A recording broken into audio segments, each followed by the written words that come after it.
네, 이번에 서영교육사 마지막 키핵심 내용은요. 우리가 사실상 계몽주의로부터 출발했던 강좌였죠. 자, 이 계몽주의라는 파트, 자, 굉장히 중요하다. 계몽이라고 했을 때 우리가 사실상 이 계몽을 할 수 있는 조건이 뭐냐? 바로 이성이다라는 거. 자, 그런데 이 계몽주의의 또 다른 행보, 즉 뭐냐면 정서. 자, 요 부분을 어떻게 처리할까라는 부분이죠. 그래서 로크 같은 경우는 이성을 중심으로 하지만 정서는 물론 중시했습니다만, 자, 이성을 중심으로 정서를 중시했지만 반대로 우리가 루소 같은 경우는 정서를 중심으로 해서 보고 있었다라는 거. 그래서 기존의 종교 시대, 우리가 중세 시대에서 봤던 그런 주정주의라는 패턴이 사실상 신앙이 아니라 인간 자신의 기본적 권리 쪽으로 가야 된다. 그래서 일단은 이 둘이 공통적인 점은 바로 자유입니다. 근데 이 자유를 어떻게 줄 수 있는가에 대해서는 방향성이 좀 다른 거죠. 그래서 우리가 이 부분에서 사실상은 계몽적인 정신에서 우리가 이 합리성, 특히 합리적 계몽이라고 하는 부분은 바로 이 이성이라는 것을 정점으로 두고 있다라는 거. 그러나 루소는 뭐야? 바로 이 자연적 계몽을 통해서 자유를 이루고자 한다. 자연적 계몽이라는 것을 우리가 주장했다. 그래서 그 자신이 사실상 계몽주의의 대표적 인물이 바로 루소이면서 동시에 뭐야? 반역자로서 또는 배신자로서 인식되는 그런 측면이 있었다라는 거죠. 그래서 우리가 이 부분은 원래는 계몽하고 반계몽으로 했었지만 지금은 계몽 전체로 루소까지 포함해서 보고 있다라는 점. 그래서 이 부분에서 중요한 점이 있다. 자, 바로 이 합리적 계몽주의적 시대에서 나왔던 이런 패러다임들이 결국은 무엇을 생산해낼 수 있었는가라는 것은 바로 이제 우리가 봤을 때 뭐야? 바로 인지주의적 측면이 우리가 나중에 이제 생성이 됩니다. 자, 이성. 이걸 갖다 우리가 어떻게 측정할 수 있는가? 그래서 우리 지능 이론부터 해가지고 정보 처리, 인지 발달 쪽으로 이제 연구가 시작이 되죠. 이 부분이. 근데 이거는 뭐야? 바로 인본주의적 색채와 이제 나중에 만나게 됩니다. 이 부분이 인본주의라는 측면과 만나게 된다라는 거죠. 그래서 인간의 성장과 자아실현, 이거는 인간이라는 존재가 가지고 있는 능력의 개발 이런 쪽으로 이제 우리가 전환되고 있죠. 그래서 사실상은 인본주의는 따로 이제 우리가 메슬로우라는 측면에서 나중에 욕구 위계를 우리가 얘기하거든, 심리학에서는. 그러나 인본주의라는 건 휴머니즘, 인문주의에서 사실상은 발발한 거다. 근데 인문주의라는 측면도 보면은 이게 인지주의적 색채로 해서 이성을 중심으로 한 패러다임, 즉 인간의 오성, 이쪽으로 한 패러다임이 이제 많이 진행돼서 결국은 이쪽으로 가게 되는 영향의 하나의 어떤 갈래가 형성이 됐다라는 거.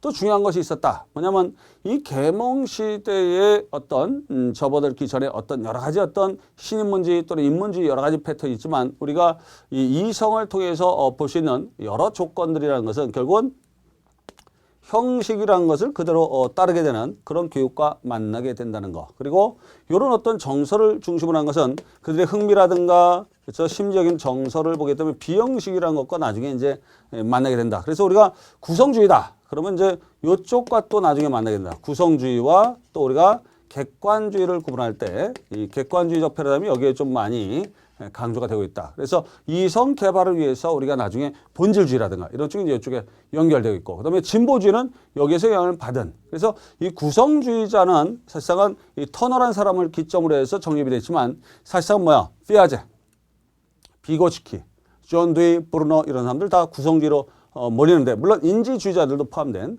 그런 어떤 큰 조류가 구성주의가 이제 여기서 흡수되는 그런 측면이 다양하게 고려되고 있다라는 거. 그래서 일단은 이렇게 해서 우리가 계몽주의를 사실상 끝내놓고, 그다음에 이제 우리가 이것들과 이제 연관돼서 이제 많은 파생되는 어떤 현대 철학들이 성립이 됩니다. 그래서 결국은 우리가 자유교육이라는 것 자체, 즉 자유, 리버럴, 우리가 그것을 어떻게 형성할 수 있는가라고 했을 때는 우리가 이성, 형식적인 어떤 몇 가지 교과를 통해서 가는 형식도야론이 또 하나 중요하게 여기서 대두되고, 아니다, 인간의 흥미, 그를 자발적으로 선택하도록 그들이 스스로 갈 수 있도록 만들어주는 어떤 교육적 큰 움직임으로 움직인다. 그래서 우리가 구성주의, 능동적 의미 구성이라는 말이거든요. 그런 패러다임과 나중에 이제 연결되는 그런 어떤 구조를 보이게 된다. 나중에 모더니즘과 포스트 모더니즘도 바로 이 이성과 정서에 대한 어떤 중요한 구분이 또 있죠. 인간의 정서, 욕구, 용념, 필요 이런 것들이 이제 포스트 모더니즘적 상황에서 나타나는데, 이쪽은 이제 모더니즘. 뭔가 객관화된 어떤 사실, 지식 이런 것들을 강조하는 움직임과 만나게 된다는 거. 자, 어쨌든 이 부분에서 이제 루소라는 인물이 특히 이제 낭만주의라는 거. 자, 이런 부분과 만나는 게 이제 뭐냐? 바로 낭만주의였다는 거. 낭만주의.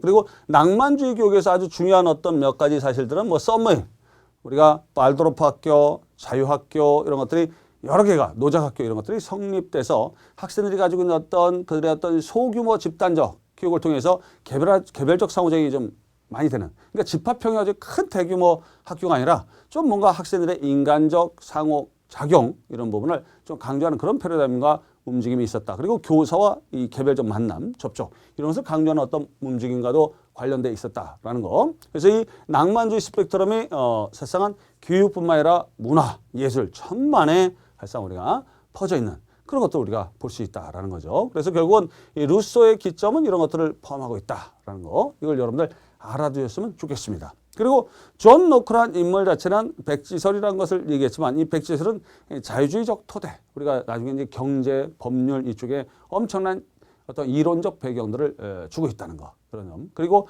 루소의 자연주의적 사상은 인간의 내재된 자연성, 주관적 자연주의로서 인간의 어떤 마음 자체를 이성으로만 보는 심신이원론. 그러니까 이쪽에 있는 분들이 보통 심신이원론으로 많이 본다는 거. 근데 이거는 심신통합적으로 많이 보고 있다는 거. 물론 로크 자신도 이성과 신체, 그래서 이 건강한 어떤 신체에서 건전한 정신이 깃든다. 뭐 이런 표현에서 전인교육을 암시했지만 그런 것에 대한 어떤 가장 강력한 주장은 바로 이 정서적 움직임, 즉 낭만주의에서 굉장히 강렬했다는 거, 여러분들. 왜냐하면 이 루소의 에밀에서 보면은 신체, 정신 이걸 구분하지 않고 특히 정서도 크게 사실상 이성과 사실상 대등한 위치로 놓고 다루고 있다는 것들, 이런 것들을 우리가 봤을 때 전인교육론 같은 경우는 나중에 진보주의자 뒤가 또 나중에 가져오게 된다는 거. 이 점을 여러분들 명심하시면 되겠습니다. 자, 지금 이제 서양 교육사 같은 경우는 아주 중요하지는 않습니다. 진짜 중요한 거는 이제 뒤에 교육 철학 파트입니다. 그래서